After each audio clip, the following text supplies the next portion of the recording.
Okay, we're testing a F650 GS Dakar here, 2003, with about 50,000 miles on the clock. Motor Chef RV here. Got the GS 911 tool hooked up to it.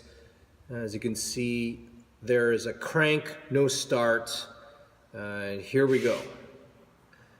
I'm curious to see how fast the revolutions per are to be right here, and I suspect it's not cranking over fast enough.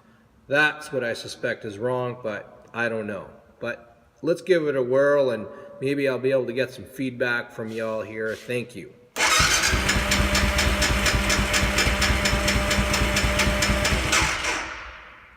Right on the cusp. It wants to go, but no.